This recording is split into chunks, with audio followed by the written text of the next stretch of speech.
Hi friends, ಎಲ್ಲರಿಗೂ ನಮಸ್ಕಾರ. Gagan cooking ಚಾನಲ್ಗೆ ಸ್ವಾಗತ. ಹೊಸದಾಗಿ ನಮ್ಮ ಚಾನಲ್ ನೋಡ್ತಾ ಇದ್ದರೆ ಸಬ್ಸ್ಕ್ರೈಬ್ ಮಾಡ್ಕೊಳ್ಳಿ, ಹಾಗೆ ಪಕ್ಕದಲ್ಲಿರೋ ಬೆಲ್ ಐಕನ್ ಕ್ಲಿಕ್ ಮಾಡಿ. ಬನ್ನಿ ಇವತ್ತು ಸಿಂಪಲಾಗಿ ಜವಳಿಕಾಯಿ ಅಥವಾ ಗೋರಿಕಾಯಿಯಿಂದ ಮಸಾಲ ಮಾಡುವುದು ಹೇಗೆ ಅಂತ ನೋಡ್ಕೊಳ್ಳೋಣ. ಇಲ್ಲಿ ನಾನು ಗೋರಿಕಾಯಿ ಇದೆಯಲ್ಲ, ಇದನ್ನು ಸ್ವಲ್ಪ ಮೀಡಿಯಮ್ ಆಗಿ ಬೇಯಿಸ್ಕೊಂಡಿದ್ದೀನಿ.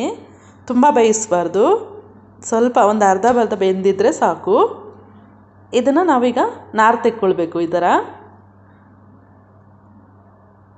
ನೋಡಿ, ಈ ರೀತಿ ನಾನು ನಾರು ತೆಗೆದು ಎಲ್ಲ ಹಿಂಗೆ ಹೆಚ್ಕೊಂಡು ಇಟ್ಕೊಂಡಿದ್ದೀನಿ. ನಾರು ತೆಗೆದ್ಬಿಟ್ಟು ಇದಕ್ಕೆ ನಾವು ಮಸಾಲೆ ಏನೇನು ಬೇಕು ಅಂತ ನೋಡ್ಕೊಳ್ಳೋಣ. ಕಾಯಿ ಇಲ್ಲಿ ಒಂದು ಅರ್ಧ ಭಾಗ ತಗೊಂಡಿದ್ದೀನಿ. ಅರಿಶಿನ ಪುಡಿ ಸ್ವಲ್ಪ, ಲವಂಗ ಒಂದು 3, ಜೀರಿಗೆ ಸ್ವಲ್ಪ, ಹಸಿಮೆಣಸಿನ್ಕಾಯಿ ಒಂದು 5. ಇಷ್ಟನ್ನು ನಾನು ನೈಸಾಗಿ ರುಬ್ಕೊಳ್ತಾ ಇದ್ದೀನಿ.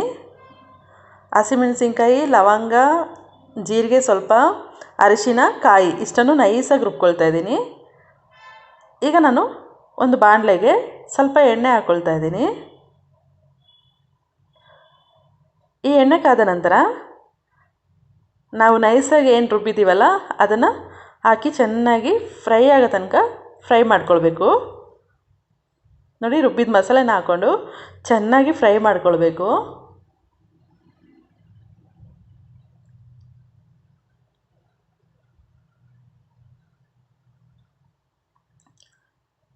ಈ ರೀತಿ ಸುಮಾರು ಇಲ್ಲ ಅಂದರೂ 4 ರಿಂದ 5 ನಿಮಿಷ ಲೋ ಫ್ಲೇಮ್ನಲ್ಲಿ ಈ ರೀತಿ ಚೆನ್ನಾಗಿ ಫ್ರೈ ಆಗಬೇಕು. ಇದು ಹಸಿ ಸ್ಮೆಲ್ ಹೋಗೋ ತನಕ ಫ್ರೈ ಆದರೆ ತುಂಬ ಟೇಸ್ಟಿಯಾಗಿರುತ್ತೆ.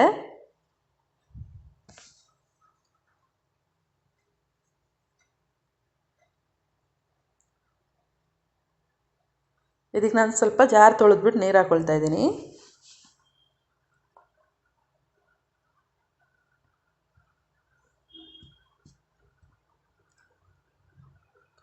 ಸ್ವಲ್ಪ ರುಚಿಗೆ ಎಷ್ಟು ಬೇಕಷ್ಟು ಉಪ್ಪನ್ನು ಹಾಕ್ಕೊಳ್ಬೇಕು.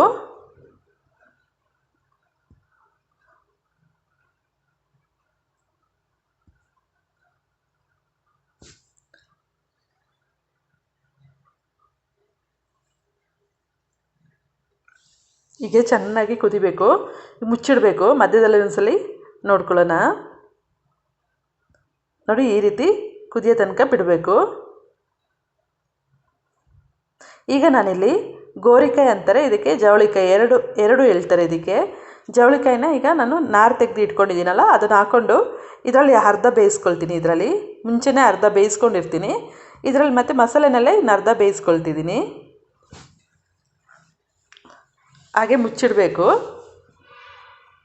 ಒಂದು 3 ನಿಮಿಷ ಚೆನ್ನಾಗಿ ಬೇಯಬೇಕು.